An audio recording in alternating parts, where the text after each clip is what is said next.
기대해 나에게 주신 하루를.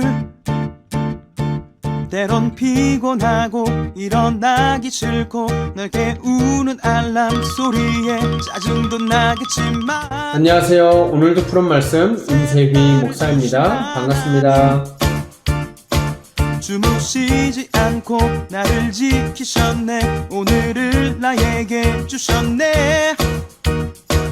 새 말씀 안에 주가 주신 사랑과 은혜와 능. 하나님 말씀 역대하 33장 1절부터 13절까지인데요.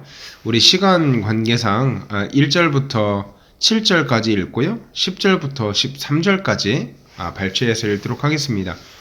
므낫세가 왕위에 오를 때에 나이가 12세라 예루살렘에서 55년 동안 다스리며 여호와 보시기에 악을 행하여 여호와께서 이스라엘 자손 앞에서 쫓아내신 이방 사람들의 가증한 일을 본받아 그의 아버지 히스기야가 헐어버린 산당을 다시 세우며 바알들을 위하여 제단을 쌓으며 아세라 목상을 만들며 하늘의 모든 일월 성신을 경배하여 섬기며 여호와께서 전에 이르시기를 내가 내 이름을 예루살렘에 영원히 두리라 하신 여호와의 전에 제단들을 쌓고 또 여호와의 전 두 마당에 하늘의 일월 성신을 위하여 제단들을 쌓고 또 흰놈의 아들 골짜기에서 그의 아들들을 불 가운데로 지나가게 하며 또 점치며 사술과 요술을 행하며 신접한 자와 박수를 신임하여 여호와 보시기에 악을 많이 행하여 여호와를 진노하게 하였으며 또 자기가 만든 아루새긴 목상을 하나님의 전에 세웠더라. 10절입니다. 여호와께서 므낫세와 그의 백성들에게 이르셨으나 그들이 듣지 아니하므로 여호와께서 아스로 왕의 군대 지휘자들이 와서 치게 하심에 그들이 므낫세를 사로잡고 쇠사슬로 결박하여 바벨론으로 끌고 간지라. 그가 환난을 당하여 그의 여호와 하나님께 간구하고 그의 조상들의 하나님 앞에 크게 겸손하여 기도하였으므로 하나님이 그의 기도를 받으시며 그의 간구를 들으시사 그가 예루살렘에 돌아와서 다시 왕위에 앉게 하심에 므낫세가 그제서야 여호와께서 하나님이신 줄을 알았더라. 아멘. 오늘 본문에 보면 므낫세 왕의 통치와 또 하나님의 징계와 또 므낫세 왕의 회개와 회복에 대해서 상세하게 기술하고 있습니다. 므낫세가 어떤 왕이었는가? 한 문장으로 정의를 하자면요, 유다 왕조 가운데서 가장 나쁜 놈이었다, 이렇게 말할 수 있을 것 같아요. 유다 왕조 중에서 가장 나쁜 놈이었다, 악한 왕이었다, 이렇게 말할 수 있을 것 같습니다. 결정적으로 이 유다가 멸망하게 된 결정적인 이유가요, 이 므낫세의 악행 때문이에요. 그러니까 유다의 멸망을 초래한 악한 왕이었어요.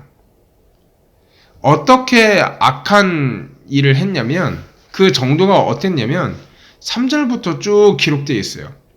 여러분, 제가 오늘 본문을 다 읽지 않았잖아요. 그게 왜 그러냐면요, 여러분 새벽부터 이 설교 듣고 좀 이렇게 혈압 오를까봐, 도대체 이렇게 악한 일을 할 수 있는가, 혈압 오를까봐.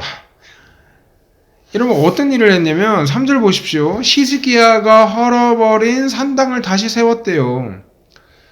그러니까 그의 아버지 히스기야가 하나님을 너무 사랑해서 하나님이 아닌 다른 우상한테 절하고 분향하는 그 일을 못하게 하려고 산당을 다 깨부시고 우상 숭배하는 제단들을 다 헐어버렸음에도 불구하고, 그가 왕이 되고 그 산당을 다시 부활시키고 우상을 다시 숭배했다는 거죠. 있을 수가 없는 일을 지금 자행했다는 거죠. 여러분, 여기까지 읽어보면 역대 왕들 중에서 우상 숭배 안 했던 왕이 그렇게 적은 것도 아니고 다들 우상 숭배 했는데 이렇게 므낫세 왕이 우상 숭배 조금 한 거 가지고 하나님이 그렇게 진노하시고 유다의 멸망을 초래하기까지 그렇게 오버하시나? 여러분, 그 정도가 아니었어요. 여러분, 4절, 5절, 6절을 보면요, 정말 일반인의 상식으로는 도무지 이해할 수 없고 납득이 안 되는 죄악들을 저질러 버려요. 4절 하반절 보시면 이렇게 말하고 있습니다. 여호와의 전에 제단들을 쌓았다. 5절입니다. 여호와의 전 두 마당에 하늘의 일월 성신을 위하여 제단들을 쌓았다. 그러니까 성전에서 뭐 한 거예요, 지금? 제단들을 쌓고 우상 숭배한 거예요. 제가 일전에도 말했죠. 아하스 왕 때, 므낫세의 할아버지네요. 아하스 왕 때 성전에서 뭘 했다 그랬어요? 제단을 쌓고 우상을 숭배했다고요. 요즘 말로 하면 교회에서 구판 차린 거나 똑같다고요. 이 짓을 자행했다는 거죠. 여러분 6절에 보니까 정말 극악무도한 범죄를 저질러요. 6절에 또 흰놈의 아들 골짜기에서 그의 아들들을 불 가운데로 지나가게 하였다. 여러분 이게 뭔지 아십니까? 아하스 왕이 했던 그 범죄를, 그 짓을 똑같이 따라하는 거예요. 여러분 이것이 뭐냐면 몰렉 제사라고 하는데요. 흰놈의 아들 골짜기에서 몰렉이라는 우상에게 이제 분향하고 제사했던 제사 방식입니다. 근데 이제 몰렉 제사는 특징이 뭐냐면 동물을 바치는 게 아니라 사람을 바쳐요. 그것도 가장 중요한 사람. 뭔지 아십니까? 자기의 아들도 어릴수록 좋아요. 애들을 좋아하는 것 같아. 근데 어떻게 하냐면 몰렉 우상이 있고 저쪽 몰렉 우상을 두고 그리고 불길을 만들어요. 불길을 만들고 불을 붙이고 양 옆에서 이제 불이 활활 타오르죠. 그리고 그 불길을 아들에게 지나가게 하는 거예요. 막 뒤에서 밀고 때리고 하겠죠. 그러면 아들은 어떻게 해요? 그 어린 아들은 비명을 지르거나 울고 불고 하면서 어쩔 수 없이 지나가다가 죽고, 그렇게 하면은 또 어린 생명을 받은 몰렉이 자기한테 복을 가져다 주고 평안을 가져다 줄 거라고 믿었던 이런 극악무도한 범죄를 저질렀던 왕이 누구예요? 바로 므낫세라고요. 그뿐만이 아닙니다. 점치며 요술을 행하고 신접한 자를 신임하고, 그러니까 귀신 들린 사람 신임하고 박수 무당을 굿을 보고 그런 악을 많이 행해서 하나님을 진노하게 하셨다. 그러니까 이 므낫세 왕의 통치 방식은요, 요약하자면 딱 한 문장으로 정의할 수 있어요. 범죄고 또 범죄였다.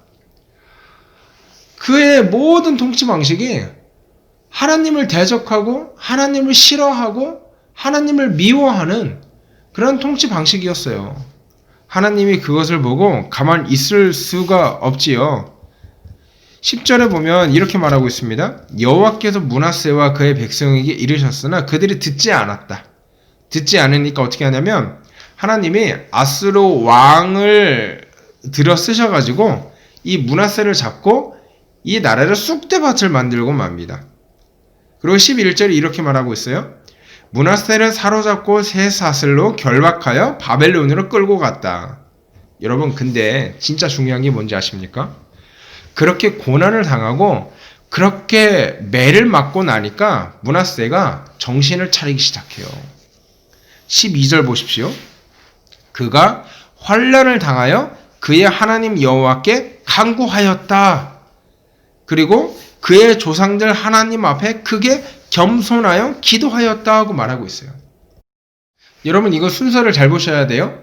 하나님이 징계하셨고 고난을 주셨고 그 고난과 징계로 말미암아 그가 겸손하게 되었고 하나님께 다시 돌아갔다고요. 여러분 우리 인생에 하나님이 왜 자꾸 고난을 툭툭 던져주시고 하나님이 왜 자꾸 시험거리를 나에게 허락하시고 하나님이 왜 자꾸 나에게 고통거리를 허락하시는지 아세요? 다시 하나님 앞으로 돌아오라는 하나님의 사인인 거예요. 하나님은요, 사랑하지 않는 사람은 그가 죄악 가운데 있든 그가 범죄하든 신경 쓰지 않습니다. 그런데요, 하나님이 정말 사랑하는 사람, 하나님이 정말 아끼는 백성들은 어떻게 하는지 아세요? 범죄했을 때, 하나님을 떠났을 때 호되게 야단치시고 고난과 고통을 허락하시더라는 거예요. 그게 하나님의 사랑 방법이라는 거죠. 여러분, 마찬가지입니다. 므낫세도요, 하나님의 사랑 안에 있는 사람이었다는 거죠. 그가 얼마나 악한 자리에 있든지 그것과 상관없이, 얼마나 썩을 대로 썩어 있던 사람인지 그것과 상관없이 하나님의 자비하심과 하나님의 인내하심과 하나님의 사랑하심은 그 허다한 악행을 다 덮으신다는 거죠. 그리고 므낫세가 회개할 때 하나님께서 그를 어떻게 하십니까? 너무 큰 죄를 지었으니까 너 이 자식 안 되겠어. 늦었어. 폐위시킬 거야. 그렇게 하지 않으시고 다시 왕의 자리로 회복해 주세요.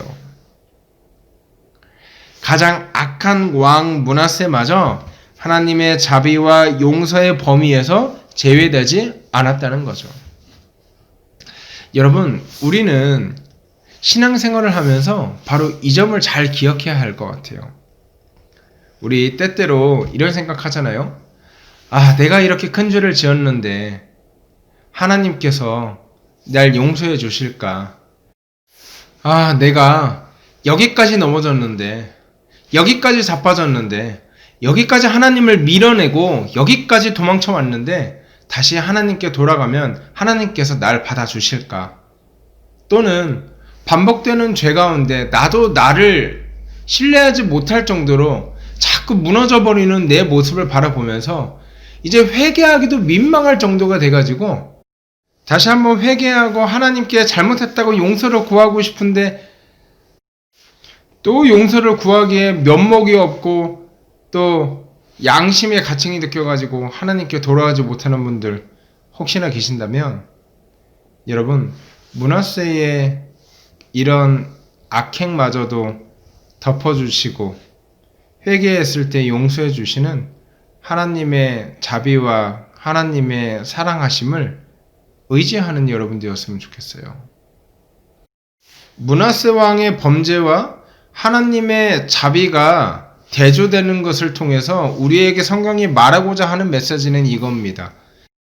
인간의 패역함과 인간의 범죄함이 너무 커도 하나님의 자비하심과 하나님의 사랑하심이 더 크기 때문에 회개하고 돌아온다면 그 또한 받아주시고 다시 회복해 주시더라는 거죠.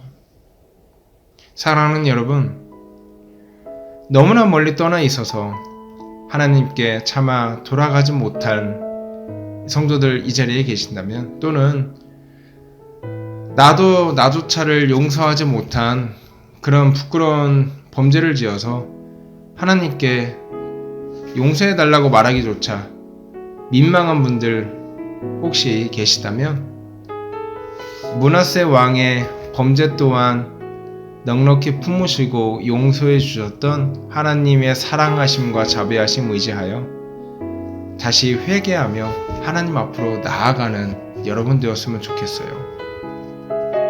그래서 범죄한 인생으로 끝나지 말고, 죄 지은 인생으로 끝나지 말고 하나님 앞에 다시 무릎 꿇고 하나님 잘못했어요 회개하며 하나님이 허락하시는 회복을 마음껏 누리는 저와 여러분 되기를 주의 이름으로 소원합니다. 우리 오늘 기도할 때 그렇게 기도했으면 좋겠습니다. 하나님, 우리가 얼마나 큰 죄를 지었든 간에 하나님의 자비하심과 용서하심은 그 죄의 크기보다, 그 죄의 깊이보다 더 크고 더 깊으시니 하나님 의지하며 다시 한번 하나님 앞에 돌아가고 회복할 수 있도록 인도하여 주시옵소서. 그렇게 기도해 주시고요. 우리 날이 많이 추워졌죠. 날이 많이 추워지면 우리 어르신들 좀 걱정되잖아요. 우리 오늘은 어르신들 위해서 좀 기도하는 시간 가졌으면 좋겠습니다. 우리 어르신들 추워질수록 건강 잘 관리할 수 있도록 하시고 감기 걸리지 않도록 체력 잘 유지할 수 있도록 그렇게 해달라고 우리 어르신들을 위해서 기도하고요. 또 오늘 하루를 힘차게 살아갈 자기 자신을 위해서 함께 기도했으면 좋겠습니다. 함께 기도하시고 오늘 하루 힘차게 살아가시는 저와 여러분 되기를 소원합니다. 함께 기도합니다.